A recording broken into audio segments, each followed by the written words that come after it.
Hi, everybody, and welcome. We're really excited today. We have a great guest here at our recording audio podcast series. It's Pam Walaski. Pam works for GAI Consultants. Over the years, I've had the good fortune of reading quite a few really great pieces that Pam's put together, and I've learned a great deal from Pam. So thanks to Pam for that, and that's why we got her to be on the show here, so that you can all share and everything that she's sharing. And so with that, I'm going to introduce Pam, thank Pam, and Pam, thanks so much for being on the show with us and joining us. Thanks. I appreciate it, Jeff. It's good to talk with you today on one of my favorite topics, and we'll get into that as we go along. So, as you said, a little bit about myself. I'm a safety professional for 20 plus years, 25 or something like that. If I got a calculator out, I can tell you exactly how many, but I'm not sure. I've done a lot of work over the years. I've had my own practice. Right now, I'm working for a environmental engineering consulting firm called GAI Consultants. So I'm an internal safety consultant right now. My responsibility is the 1,000 or so employees who work for GAI. We've got about 1,000 folks in 20 some offices, primarily in the eastern part of the United States. We do a lot of energy consulting, infrastructure consulting, design work, and we specialize in some really cool stuff like wetlands and species habitation surveys. And we have some folks who are specialists in snakes and gopher tortoises and bats. And so we have some really interesting stuff going on here. So I've been with GAI for about 3 years now. All right, great. That sounds pretty interesting. I didn't know that. All right, so what Pam mentioned, we're going to talk about some interesting stuff. Just as a quick heads up, we're going to be talking on issues related to risk management and safety, safety management and safety, systems thinking and safety. And so with that, Pam, I've been reading you saying and writing for quite some time that there's a bit of a revolution going on in the terms of how occupational safety and health professionals do their work. I wonder if you could kind of briefly speak to that and give us a quick overview before we dive into more granular, detailed looks at that. Sure. So I think any of us who have been around in occupational safety and health for a lot of years can think back to sort of early days of our career and what we were learning in wherever we were getting our formal education and what we learned in those early years on the job, and things like Heinrich's pyramid and the idea that 88% of all accidents are from unsafe acts and the remaining 12 are unsafe conditions. All of those sort of tenets or sacred cows, if you were, they formed the foundation of my practice and the practice of lots and lots of people. I always joke that in the basement of my house, I have overheads for overhead projectors that have, both of those things on them. And they've been sitting in the basement for a really long time. About 10 years ago, I guess, maybe a few more than that, I started reading articles from other sort of leading thinkers and listening to presentations at conferences. And they all started to talk about the same theme, that we were starting to see a flatlining, if you will, of incident rates. And in some areas, they were even increasing. Fatalities and serious injuries particularly we just weren't making progress.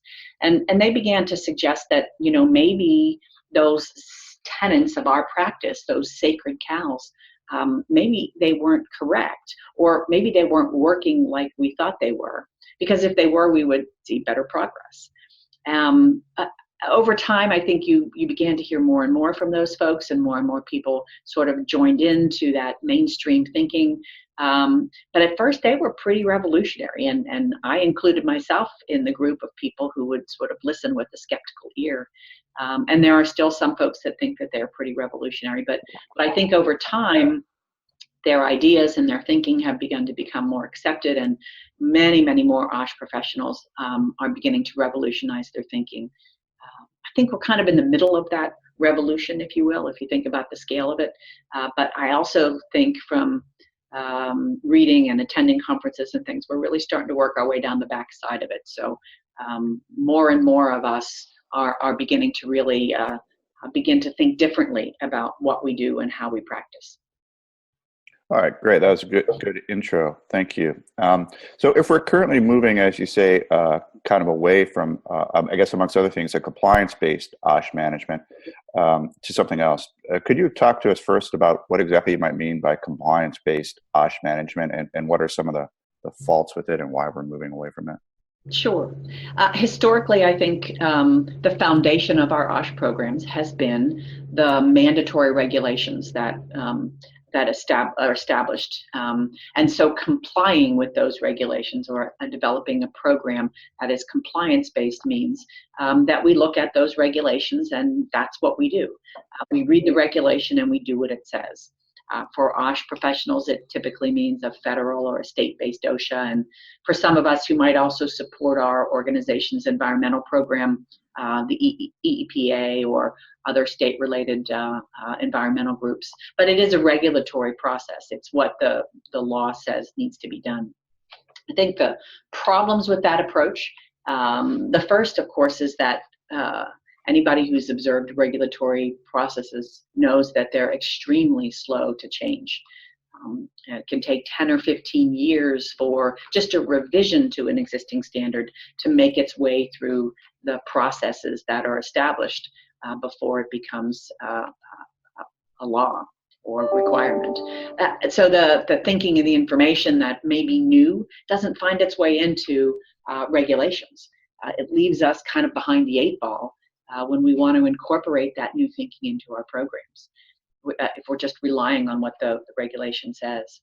I think the other problem is that if you talk to any compliance officer from OSHA, federal or state, and ask them if being in compliance with OSHA means that we can put up a flag and say we're best in class, they'll all tell you no, that's only the floor.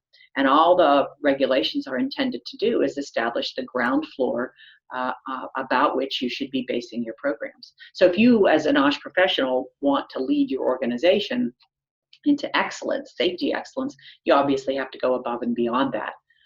Third, and probably the most important part of what we're talking about today, is that a regulation is a standalone requirement. There's no system to it. If you look up a regulation that covers your organization's operations, like respiratory protection or confined space entry, and you read through what it says you have to do and create a program that meets that requirement, now you have a program. You have a confined space entry program. You have a respiratory protection program. They don't meet each other anywhere.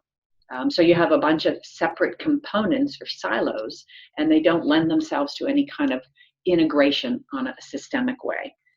So that's really the flaws. But before we leave that particular point, I always, whenever I talk about this, make it clear that I'm not advocating ignoring any regulatory requirements. We obviously cannot do that.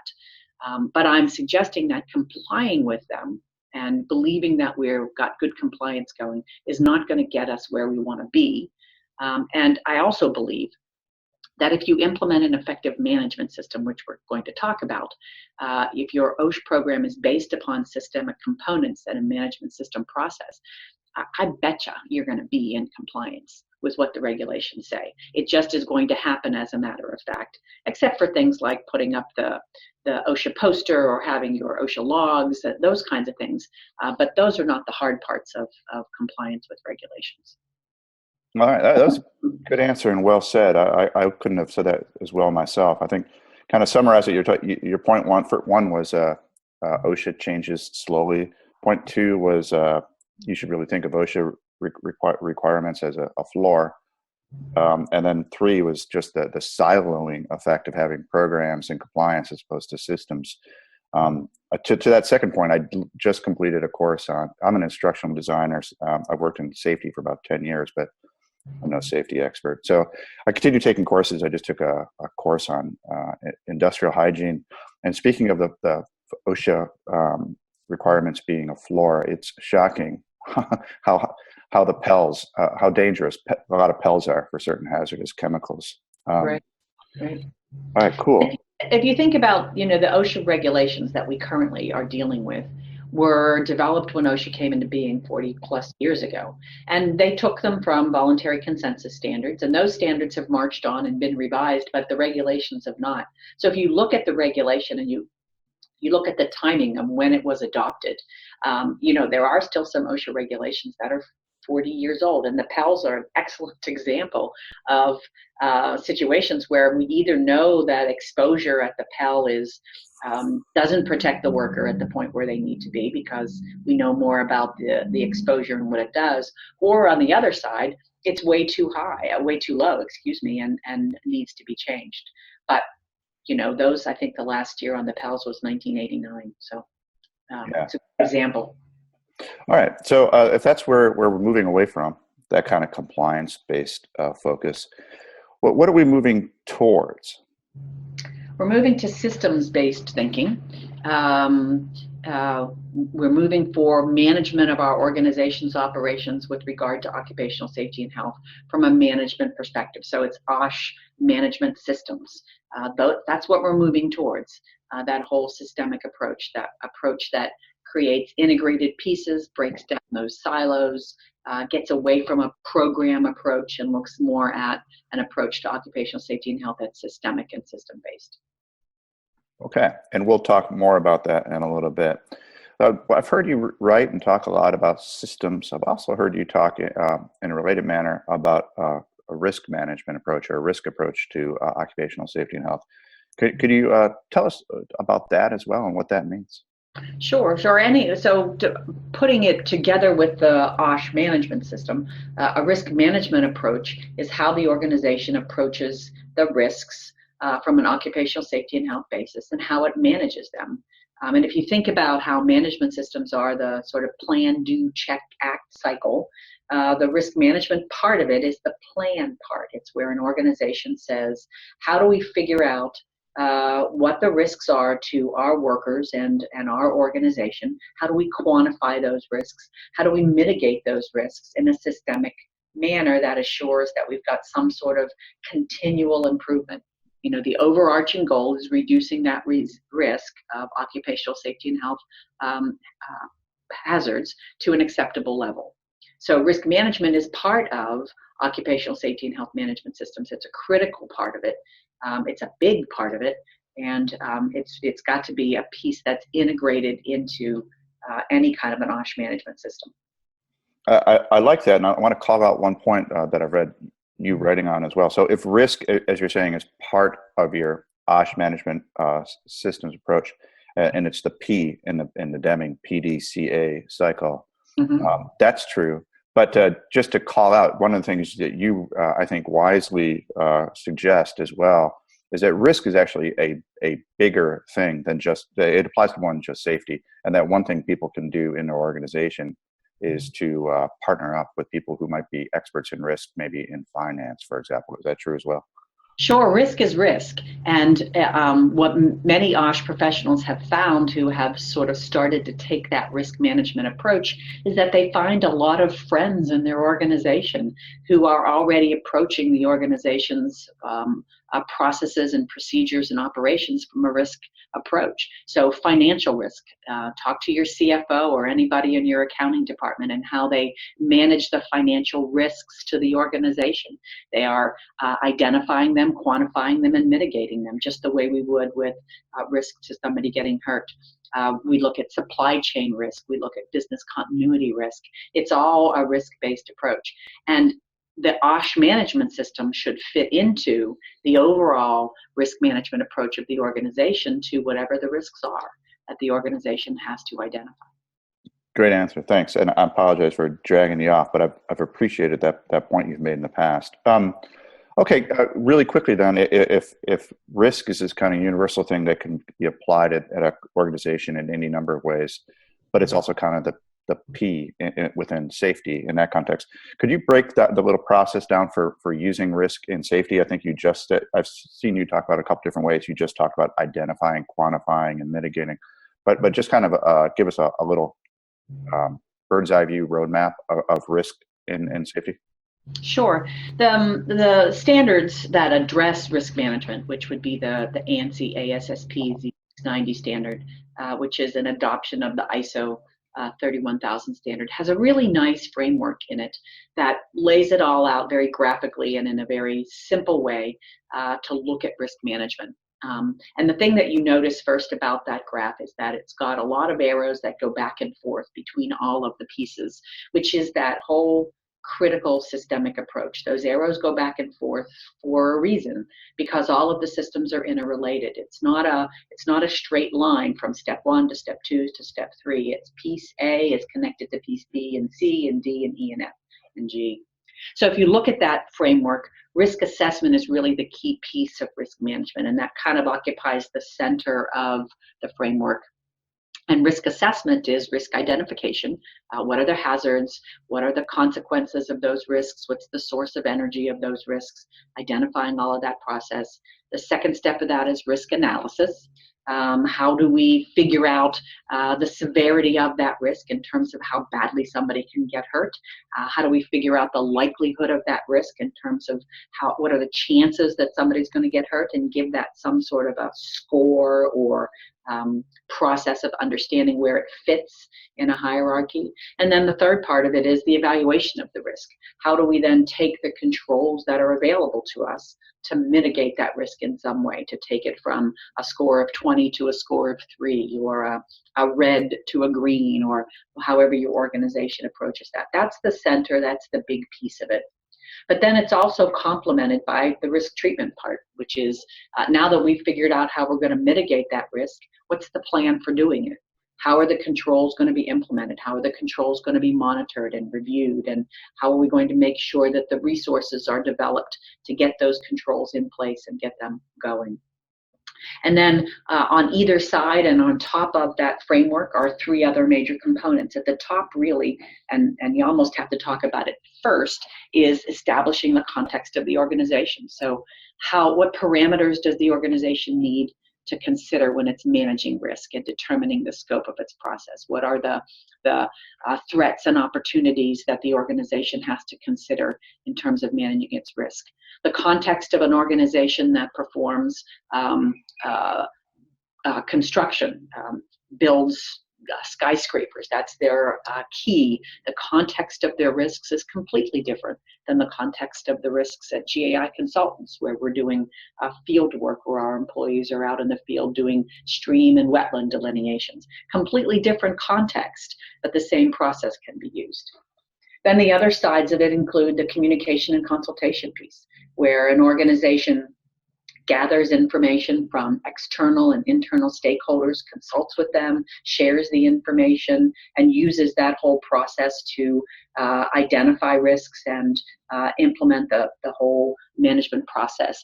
And then on the other side is that check and act process of the plan, do, check, act cycle, which is monitoring and review. So now that we've got this risk treatment plan in place, how are we observing it? Is it working? Are the controls effective? Are we achieving our objectives? How do we look for new and emerging risks to our organization? That sort of process of surveilling out externally and internally. And so that's kind of risk management in a nutshell. But again, it's very well laid out in the Z690 standards, the ANSI ASSP Z690 standards.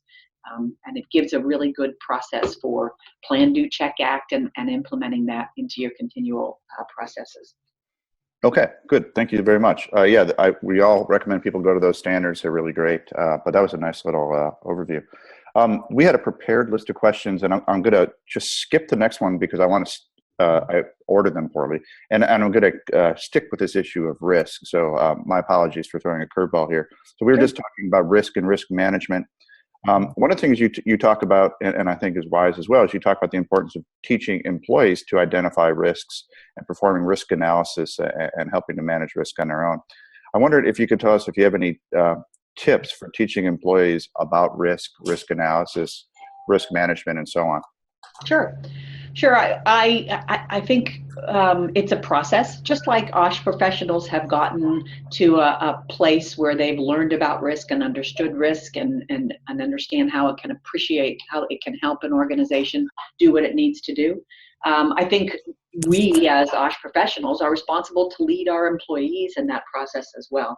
And so when a worker comes to you as the OSH professional with a hazard that needs to be controlled or that they're concerned about, or you're sitting around in a safety committee meeting and people are talking about a particular brand new process that's being implemented in your organization, or you're doing an incident investigation with your employees, that's a opportunity to introduce the whole concept of risk and risk analysis. So talking through the hazard at those opportunities and working with the groups of employees to help them understand the risk in terms of the likelihood of it to occur and the consequence if it does, and begin to incorporate those ideas and concepts into that discussion. Then you're focusing the conversation with employees on a risk-based approach, doing the work that you're already typically doing, incident investigations, JHA developments, or walking the floor and somebody comes up to you with a concern or a safety suggestion. It achieves a lot of different objectives. First, it sort of independently or sort of in a backdoor approach teaches the worker about risk assessment. You don't have to sit them down in a training course and say, here's risk assessment, everybody. This is how we do it. You can actually do it when you have opportunities as you go throughout your day. It allows them to apply those concepts to a real life hazard that they're exposed to, that they understand and can relate to in a very specific way. The second thing I think it does is it gives them the ability then to approach hazards in the future in the same way. And that may be with your collaboration, or it may be on their own. I mean, ultimately, we need to give employees the tools to learn how to approach hazards from a risk-based approach on their own, and giving them that tool by working with them, collaborating with them, and then allowing them to apply those concepts.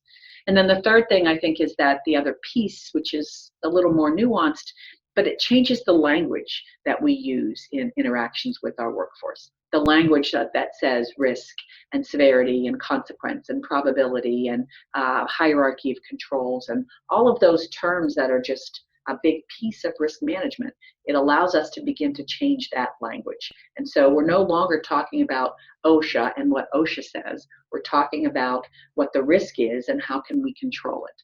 And so that ultimately begins that process of changing your system, or changing how the people who implement your system approach it from an occupational safety and health perspective. All right, I like that. One of the things I liked about when you're talking about how to teach employees about risk is essentially, you said, like, do it within the context of their job.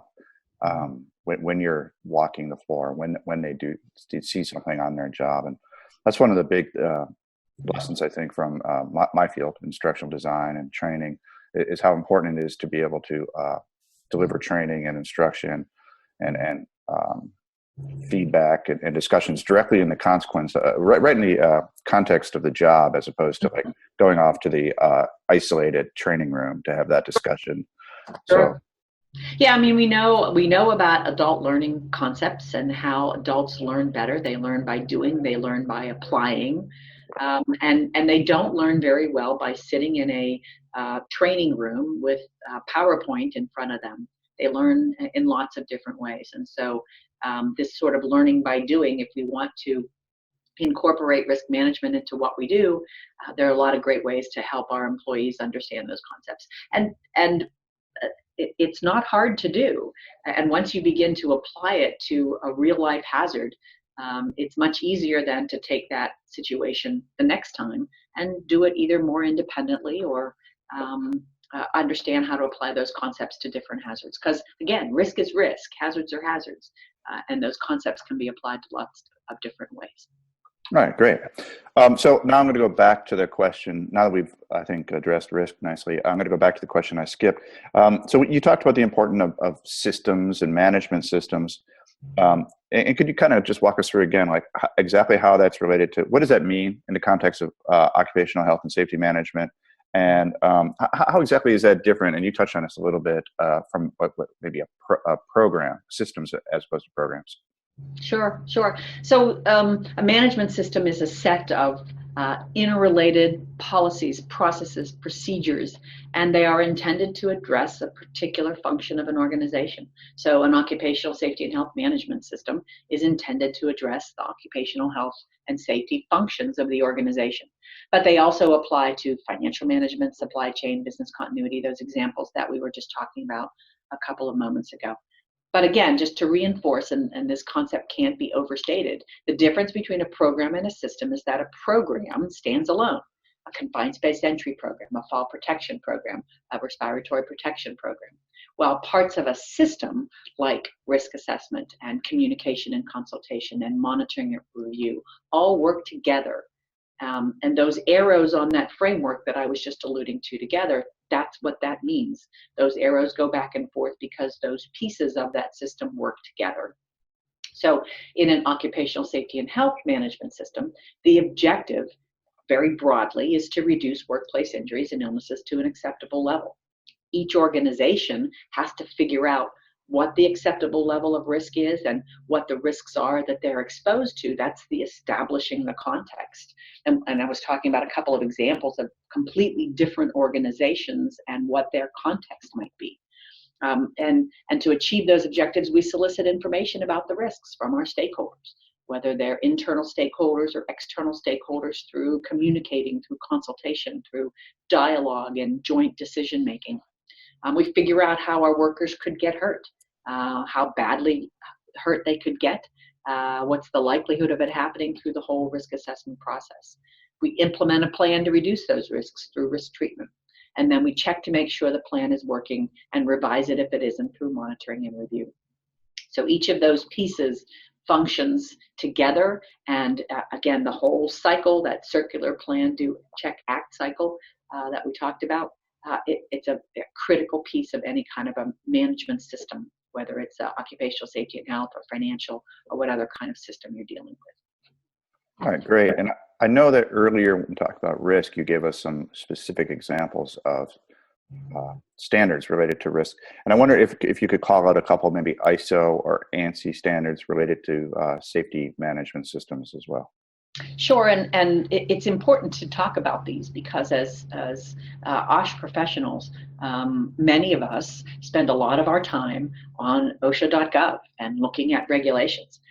If we're going to lead our organizations into this change to a systems approach through risk and occupational safety and health management systems, we have to know what these standards are. We have to understand them. We have to be able to lead from that as our foundation. So it's important to understand what they are, how they fit together, and how we can implement them. So we talked already about Z690. That's the American adoption of the International Standards Organization for Risk Management, which is the 31,000 set of standards. ANSI ASSP is Z690, and that's where risk management comes from.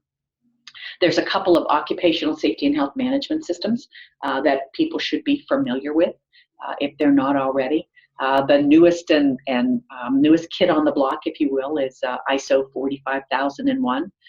That was just published in March of this past year. There was a 4+ year process of developing and building consensus on that particular standard. It is based upon several other standards. There are 5 or 6 of them out there, but the 2 that most OSH professionals might be familiar with are the ANSI ASSP Z10 standard and the OSAS 18001 standard. The former, the Z10, is currently being reviewed by the ANSI Accredited Standards Committee.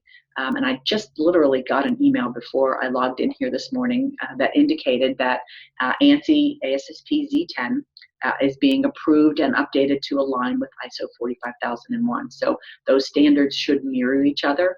They're based on similar concepts, and that has been adopted by the Z10 committee. And so for many of us who are familiar with that standard, that's been around for about probably 10 years or more now. And it provides a safety management system that is OSH-based. So it is specifically an occupational safety and health management system that is used primarily in North America. It is not a standard that can be easily certified by a third party, but it is a great standard for many organizations who want to self-certify themselves. They can use it as a benchmark to mark their safety management system against, or to develop or implement or revise their standard. The other one, OSAS 18001, was a big part of ISO 45001. It was really one of the 2, including Z10, one of the 2 foundational standards that was used to develop 45001. And that's the British Standards Institution, the BSI standard. That standard is being sunsetted because it's being replaced by BSI with ISO 45001. And by 2021, that particular standard will be gone.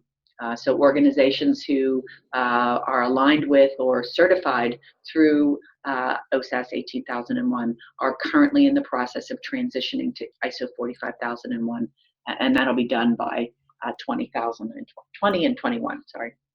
The last one to mention, which is another one of those pieces that are part of occupational safety and health management systems like risk management, is prevention through design. And that is ANSI ASSP Z590.3. The important part of prevention through design is that it focuses on mitigating occupational safety and health risks through prevention. Controls that allow you to eliminate the risk rather than try to control it with PPE and training and work practices. And preventing through design is a really, really critical piece of risk management when you're dealing with high consequence risks, because what you're trying to do is prevent that risk from occurring through a high level control. And an organization that is serious about implementing a risk management approach has to begin to focus on preventative approach to the hazards, and prevention through design gives you a lot of really good guidance on how to do that. So if you think about the occupational safety and health management system as the spoke in the center, and Z590.3 and Z690 are parts of the wheel, if you will, they all kind of integrate together and work together to develop a systems-based approach.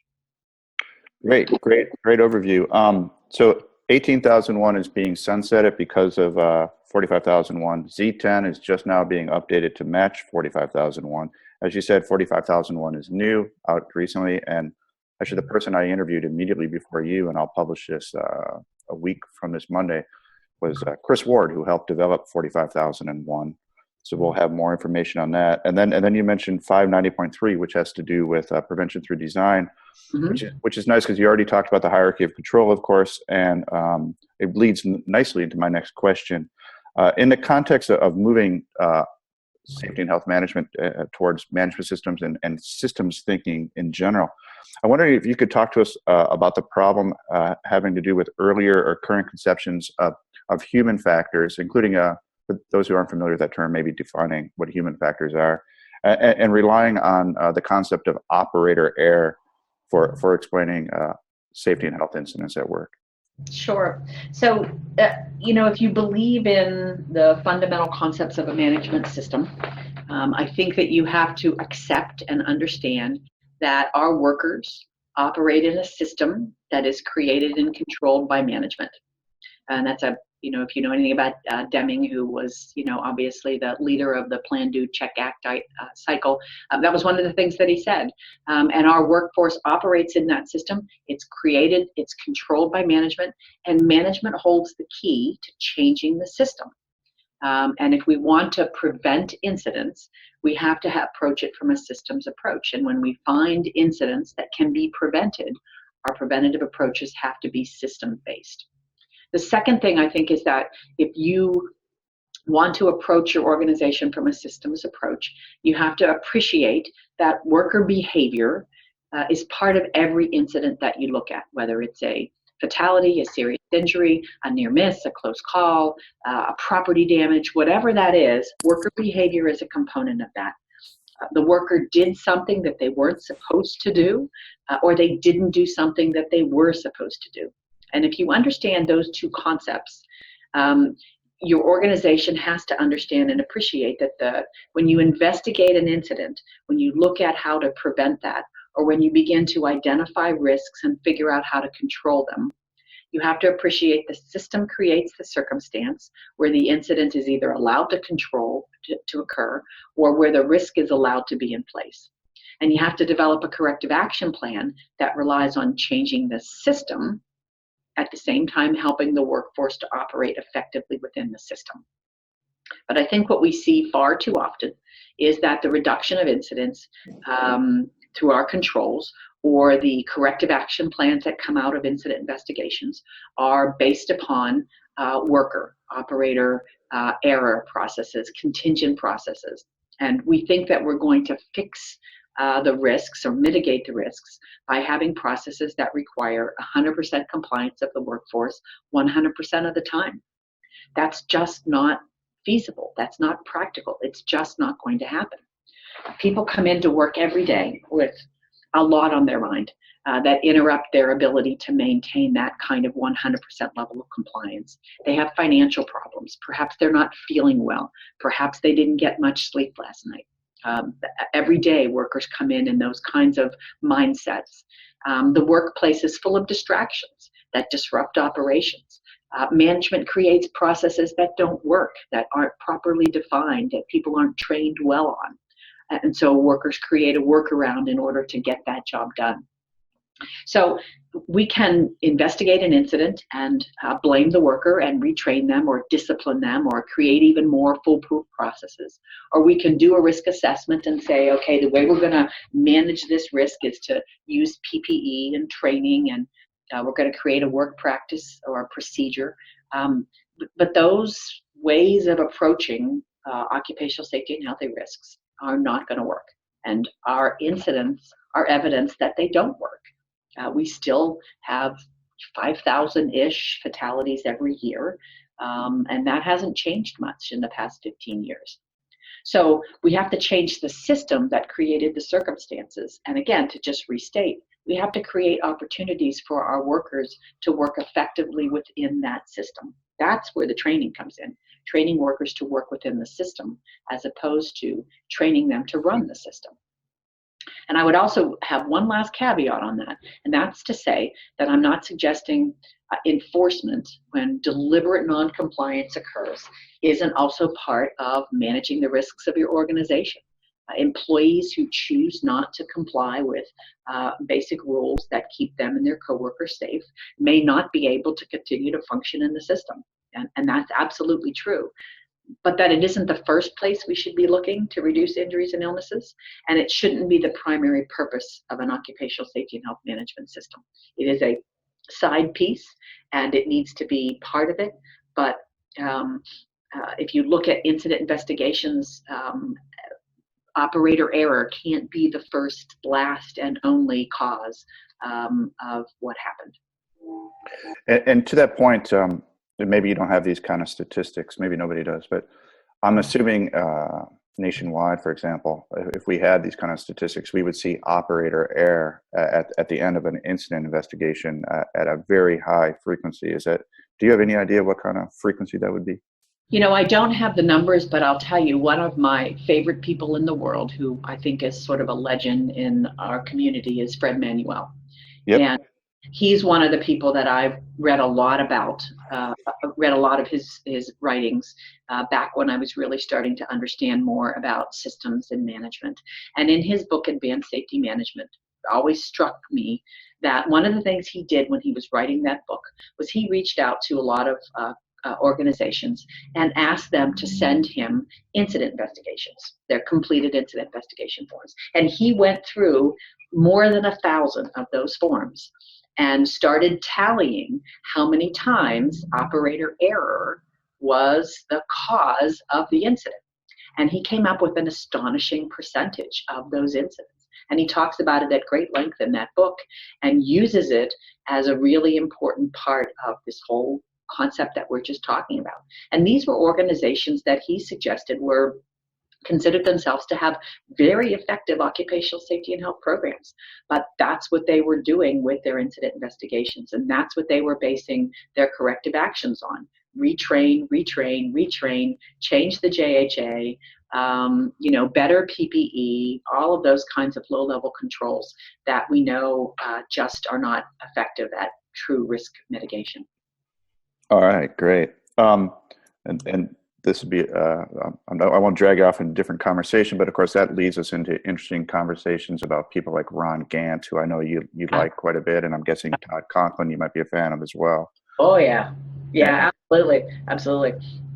And seeing the worker not as the problem, but as the solution. Absolutely. Okay, so early, at the beginning of this, one of the things you mentioned is that we as safety professionals, we haven't been able to drive down the rate of fatalities and serious injuries in quite some time, really. And you're proposing different approaches to safety in the hopes of being able to do that. I wondered if you could just give us, I've seen you give some really nice common precursors for occupational fatalities and serious incidents, and some common causes. And I wonder if you could just kind of walk us through the lists you've identified. Sure, sure. And just a moment, just to clarify, it's not a list that I've personally identified. There's a lot of writings out there where a lot of organizations have developed those, and they're pretty common out there in terms of a lot of writings. But they come from. I first became aware of some of them. I was a part of the planning committee for the Fatality Prevention Forum in 2012. That was put on by Indiana University of Pennsylvania Safety Sciences Program and the Alcoa Foundation.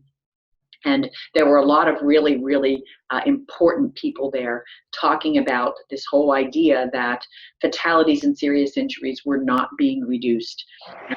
Why was that? What was happening? But part of that conference focused on identifying precursors to fatalities and serious injuries and causes. And they came from large data sets that some of the organizations who participated in that had gathered. And they've sort of been corroborated over the years by other organizations that have done that. But I would also say that if you looked at your organization, I bet you would agree. So an FSI cause, obviously, is when you look at an incident where a fatality or serious injury occurred. What are those things that are generally the causes of those kinds of incidents? A precursor is a little different. It's more of a forward-thinking concept because it asks an organization to look at the activities or processes where the risk of a serious injury or fatality is high, either because the risk isn't fully recognized by the organization, or that controls that are in place that are supposed to be managing the risk are not adequate. They're low level, they're too complicated, they're not well thought out, they're not well followed, et cetera, et cetera. And by looking at those two pieces, precursors and causes, you can begin to identify as an organization what are your highest risks. And if you're going to approach managing occupational safety and health from a risk management approach, those high risk FSI precursors and causes are the things that you want to be addressing first. Your organization may have 750 different tasks that you perform, but 60 of them have the potential for a fatality or a serious injury. And so when you're doing risk assessments, those are the 60 that you want to look at. So causes, FSI causes, generally tend to include caught by and struck by, falls, contacts with high energy, explosion, fire, all of those kinds of things that when you look at the BLS data set, you can see those kinds of causes are commonly part of the census of fatal and occupational injuries. Precursors, though, are ways in which you can intervene ahead by identifying the things that might be happening in your organization. And we often see that non-routine work is a potential precursor for fatalities and serious injuries. The presence of high energy sources, whether that's electrical or thermal or whatever energy source that there might be. The use of contractors in your organization, either as because you're doing renovations or construction, or they're in your organization because you sub out some of your work to other kinds of groups. Those are people who may not be familiar with the risks of your organization, and they present risks to your worker. And then upsets in normal operations. So when things are smoothing along and humming along and your widgets are coming off the line, that's one thing. But when the line breaks down for some reason or another, that has a tendency to create opportunities or precursor situations because workers are not necessarily used to dealing with upset conditions and may not have those kinds of controls in place. So those are the kinds of things from a risk perspective that you want to identify first. And if you're an organization that doesn't really have risk assessment in place, and I get asked a lot, where do we start? That's where you start. You identify what those are and begin to mitigate those first, because those are the things that are going to cause fatalities and serious injuries in your organization. But one last point about that. I'm sorry, I just thought about it as we were talking. So FSI causes, and they're helpful to understand and be familiar with. But one of the problems that a lot of organizations get caught with is that they may not have causal data. So for example, my organization has been around for 60 years. We've had one fatality. If I looked at that one fatality and said, okay, that's the only thing I really have to worry about, right? I have a lack of occurrence data, and everything else that we're doing must not be a problem because nobody's ever gotten seriously injured or killed, then I have a tendency to downplay those causes because nothing bad has ever happened. And if you think about some of the organizations where we've had tremendous catastrophes, Chernobyl and Texas City and Deepwater Horizon, those were organizations that took their eye off of those causes because they hadn't happened. And then when they do, the organization says, oh, wow, we never really thought about that before because we didn't, when we were assessing the risk of our operations, we were looking at causal data and saying, well, this has never happened before, so it gets a lower risk score. And that has a tendency to downplay that risk and then downplay the importance of controlling it. All right, that's a good point. I heard you have a train in your background once, which is charming, and I have to apologize. I have some noise in the background as well. We had some water damage, and of course, it was during this webinar when the contractor came to put in the ducting in my crawl space, so my apologies. Yeah, no problem. We have a railroad crossing, and about 4 or 5 times an hour they come through. I'm surprised it's only been once so far.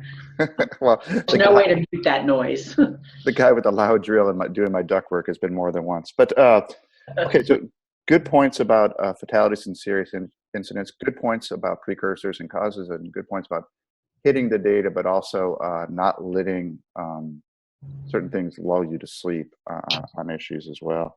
Mm-hmm. So you have kindly agreed to do a second webinar, which we're looking forward to on well, I've introduced this stuff about risk management and systems thinking and safety. Here's some tips for actually implementing it. I've seen you write very well on that. So we look forward to that. And we'll leave that for a different day, but now that you've introduced this whole concept to us, is there anything else that you'd like to tell us about that I didn't ask and I should have, or anything on your mind you'd like to share? You know, just to kind of bring it full circle, if you will, this kind of thinking and management systems and sort of this revolution in occupational safety and health, I try to remember, and I would encourage other folks to remember, that it's a process, that it's a journey. That as OSH professionals, some of the things that we thought were true may not be true. Some of the things that we've used to base the work that we've done from a very honest perspective may not be working anymore. And that part of our call, if you will, is to be willing as professionals to be introspective about what we've done as a profession and how can we do better. So if we're going to lead our organization through some fundamental changes from a compliance-based approach to a risk-based approach, we have to claim responsibility for what's happened and some acknowledgement that there have maybe been flaws to our approach, but yet at the same time identify that path forward. And in my opinion, and in the opinion of other folks, the path forward is to begin to work towards systems approaches. And it's our job as safety professionals to take the lead in our organizations on that. And we have to identify those systems standards, learn them, understand them, read what other people like Ron Gant and Todd Conklin are saying, and take opportunities to network with folks like that, and then begin to develop our own way of thinking and modify our way of thinking so that we can then be the leaders that we need to be as we move from compliance to risk. That was well stated. I think it's, you talked about first about the importance of having to be self-critical and evaluate our own thinking and where there might have been wrong. And that's a really challenging thing. A lot of learning professionals talk about that in the context of something called a mental model or a schema. Yeah, exactly. Going back from Senge, and those are really valuable, but one of the things you have to know is you have to continually reevaluate those and admit when they're not working as well. Right. There's a writer. Are you familiar with a guy named Arun Pradhan, Pradhan, out of Australia? No, it's not ringing a bell. What's he written? He mostly writes magazine articles. There's no big book out there. I'll send you a link to him because he's I think very interesting on these, amongst other things, learning and mental models. And the other thing you talked about is, which I think is a great point too, is I think part of the reason for the stumbling block on this for some people is the idea that this is a process and a journey, and you may never end up, at that end state. And I watched Ron Gant having a conversation on LinkedIn yesterday about that, and because I'm a nerdy guy who studied philosophy and religious studies in college, it occurred to me that there's like an underlying thing, I think, in human behavior where you want to be teleological, you want to be ending, there's this desired end goal that you're going to. And I think that's part of the attractiveness of something like zero harm or something. And Ron Gant was talking about like, hey, this is a process, and the other person said like, well, you never get anywhere, and I think that's an underlying mental model that we have to consider is, why do we feel like safety management has to have this end state? Right. And management system is based on plan, do, check, act. It's based upon a cycle. It isn't ever intended to end. It's continual improvement. You can certainly look back and see that you are better today than you were last year, than you were 5 years ago, that, the progress that you've made. But the nice thing about management systems is that they lend themselves to that sort of look back and forward view at the same time. You can really truly see where you've come when you have a systems approach, and you can really see where you're going when you have a systems approach. And as OSH professionals, we have to be right smack dab in the middle of that, if that's the role that we want to take. And I would argue that we do, and that's part of our job as professionals, is to be right in the middle of that system, looking backwards and forwards and continually improving. Yeah, it's and all those illustrations you're talking about in the standards of PDCA, and they're all circles, and Right. that's, not to get too far off track again, but Netflix just has just re-released the interviews with Joseph Campbell and Bill Moyers, and Joe Campbell talks about the importance of circles in the same way. I guess if I could ask one last question, and again, you may not have data on this, but if you talked earlier about this is not a new revolution, and organizations are in the process of making this change, or some have. Do you have any sense of like what percentage of organizations nationally in the United States, for example, have either made this change or in the process of making this change, or again, is there no data set on that? I'm not familiar with any data set. I can only tell you anecdotally that, I'm a member of ASSP, and I attend their conferences and events on a regular basis. And I've been going for 15, probably more than that.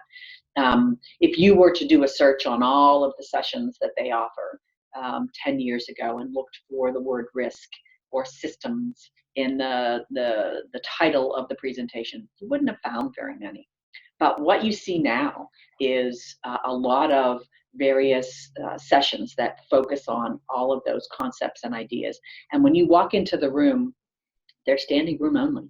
The different certification programs that ASSP offers on risk assessment, and now on 45,001 waiting lists every time they offer those courses. So what I would suggest, that there's a great hunger out there for the information.